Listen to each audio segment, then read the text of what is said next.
দেখো বন্ধুরা, এটা হচ্ছে কুমড়ো ফুল। তো আমি কিনে নিয়ে এসেছি 10 টাকাতে এক আটি। তো এটা দিয়ে আজকে বড়া ভাজা করব। আর এই যে দেখতে পাচ্ছ, এটা হচ্ছে কি বলো তো, এটা হচ্ছে সজনার ফুল। একটা সজনা ফের ধরেছে, এই যে পাতলা। তো সজনার ফুল অনেক জায়গায় পড়ে থাকে, খাওয়ার লোক নাই, আর আমি দেখো কিনে নিয়ে এসেছি। তো আমি 2 আটি কিনে নিয়ে এসেছি। তো এটা ডাল বেটে, এই যে ডালটা আমি পেস্ট করে নিয়েছি, আর ওটা দিয়ে আমি হচ্ছে একটু বড়া ভাজা করব। তো দেখো আমি বড়াটা ভাজা করব। তো এই যে দেখতে পাচ্ছ, এই যে এক আটি, আর এই যে এক আটি, 2 আটি নিয়ে এসেছি। এই 2 আটি নিয়েছে, এক আটির দামই 20 টাকা নিয়েছে। আর এক জায়গায় তো দাম বেশি বলছিল, তো আমি নিলাম না। তো জানি এখন অনেক জায়গায় সজনার ফুল অনেকেই বড়া খাবে, অনেকের বাড়িতে গাছ আছে। তো আমাদের তো আর নাই, কিনে খেতে হচ্ছে তার জন্য। তো এবার আমি বড়া ভাজাটা শুরু করব। ফুলটা দেখো আমি বেছে নিয়েছি, ভালো করে বেছে আর ধুয়ে নিয়েছি। আর এই যে ডাল বাটা, তো এর মধ্যে আমি একটু লবণ আর একটু হলুদ গুঁড়ো দিয়ে দিয়েছি, আর একটু লঙ্কা কুচি দিয়ে দিব। এই যে, তো লঙ্কাগুলো বেশি একটা ঝাল না, তার জন্য একটু দিলাম বেশি। একটু লঙ্কা কুচি দিয়ে এবার আমি ফুলগুলো দিয়ে ভালো করে একটু আগে মেখে নেব। তো আগে যখন আমরা রাস্তায় বেরাতাম দুপুরের দিকে, তখন দেখতাম কিন্তু প্রচণ্ড এই ফুলে কিন্তু পোকা হয়, ছোট ছোট পোকা একদম, আর রাস্তা দিয়ে খুবই উড়ে বেড়াতো। তো যেহেতু এখন আমাদের এখানে আর গাছ নাই, আর এই ফুলও এখন বেশি দেখা যায় না, তার জন্য কিন্তু এখন পোকাগুলোও দেখা যায় না। আর গোটা রাস্তা ভরে থাকতো একদম পোকাতে, রাস্তা দিয়ে হাঁটা যেত না, এত পোকা হতো। কিন্তু হচ্ছে কারি বাড়ি আমি কোনোদিনও ফুল চাইনি, কারণ হচ্ছে আর কেউ দেয়ও নি। আর আমি যাই হোক, আমি অত কারোর কাছ থেকে আমি কিছু নিতেও ভালোবাসি না চেয়ে, আমি এই জন্য কিনেই নিয়ে আসি। বাজারে এখন সব পাওয়া যায়, তার জন্য। তো আমি দেখো মেখে নেবো ভালো করে আগে। এটা আমার মাখা হয়ে গেছে, তো একটু থাকুক, কারণ হচ্ছে এটা দিয়ে একটু জল ছাড়বে, তো তাহলে কিন্তু এটা বেশ সুন্দর হয়ে যাবে। এটা আমি পরে করব, এটা একটু সাইডে রেখে দিই। আর এই যে দেখতে পাচ্ছ, এটা হচ্ছে বেসন।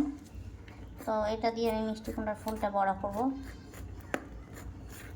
এটা লঙ্কার গুঁড়ো দিয়ে নিয়েছি, একটু চালের গুঁড়ো কিন্তু দিইনি।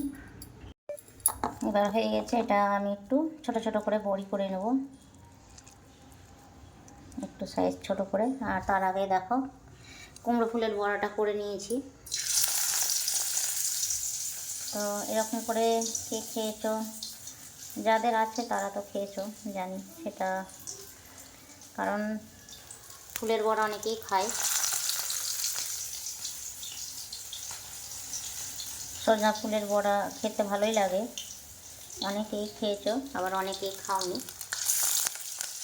তো আমি খেয়েছিলাম অনেক দিন আগে একবার, তো এটা আমি আবার করছি বাড়িতে। তো আজকে বাজারে যেহেতু আমি রথবাড়ি গিয়েছিলাম, তো দেখতে পেলাম, তার জন্য নিয়ে এলাম।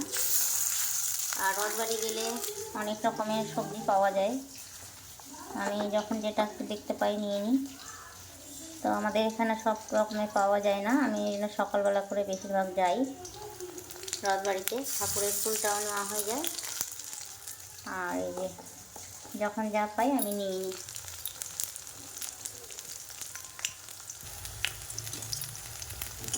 তো আজকে ঠাকুর সেবায় দিব ফুলের বড়া, 2 রকমের ফুলের বড়া করলাম আজকে। আর আজকে একটু বাজারে যাওয়ার কারণে একটু দেরিও হয়ে গেল রান্না করতে, না হলে আমি সময় মতো একটু দেওয়ার চেষ্টা করি ঠাকুরকে। তো এক একদিন এদিক ওদিক যখন যাই সকালে একটু দেরি হয়ে যায়। তো বড়াগুলো দেখো কি সুন্দর হয়েছে। আর এই যে ফুলের বড়া, এটাও বেশি করিনি, অল্প কটাই করেছি, কারণ ডবল ডবল করে করেছি। একটা করে অনেকে করে বেশি, আমি ডবল করেই করে নিয়েছি, কারণ আমার বেশি তো লাগবে না, তার জন্য। দেখো তো সবগুলো ভাজা হয়ে গেছে, এই যে দেখো। এখন হচ্ছে ভোগ দিব ঠাকুরকে। তো কেমন লাগছে ভাজাগুলো দেখতে তো ভালোই লাগছে। যাই হোক,